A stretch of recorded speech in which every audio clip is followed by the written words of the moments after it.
Retiring Senator Patrick Leahy said in an interview that too many politicians in Washington don't care about the country, only about their political ambitions.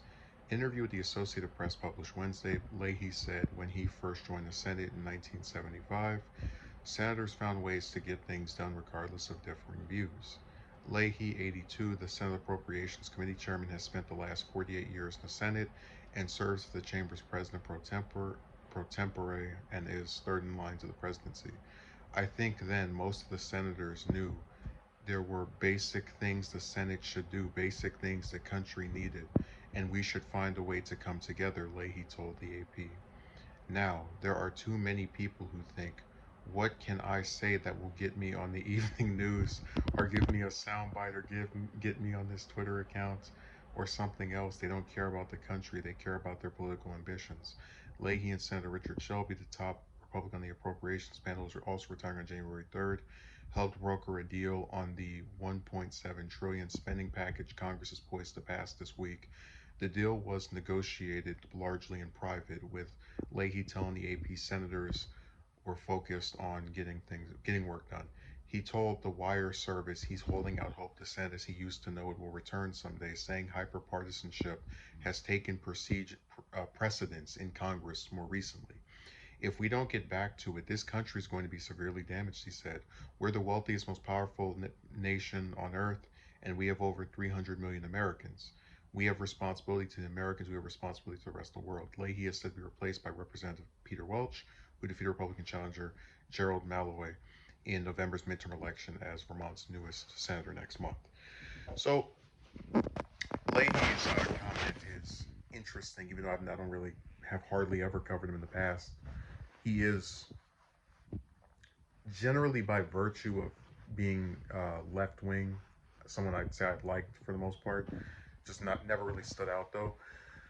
Um, so he's right. The Senate used to be a much more bipartisan place, but the Senate in 1975 was completely different from what we have now. I mean, back then you had, Ted Kennedy and Bob Dole and uh, Robert Byrd, just different people from both parties who actually wanted to get things done and generally were more open to passing bills that did not entirely satisfy them.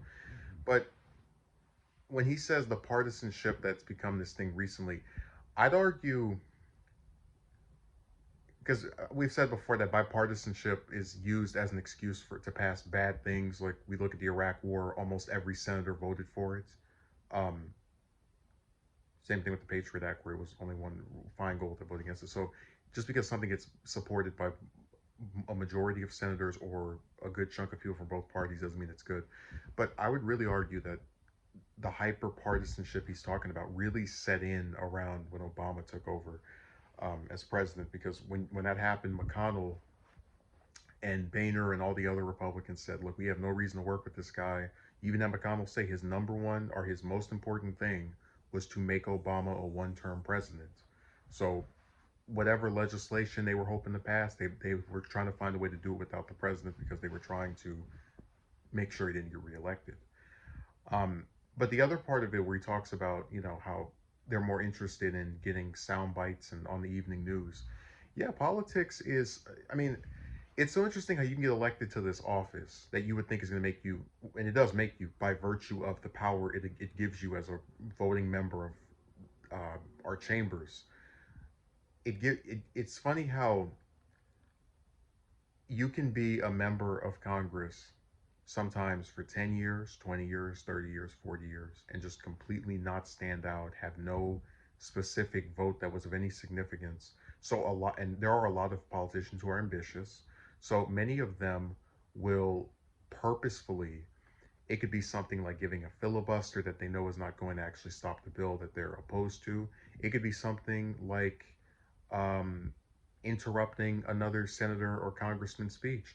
They do things on purpose for the explicit purpose, I know I'm repeating myself, to get themselves on the evening news or for the soundbite to be clipped.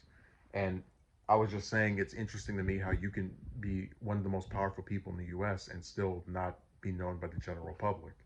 They've actually done polls in the past where they've shown that a lot of Americans can't even name more than a handful of senators because most of them in general are just not doing anything that would really grab headlines unless it's something crazy like shutting down the government. You really don't see, or running for president, you really don't see much, just something like really unique.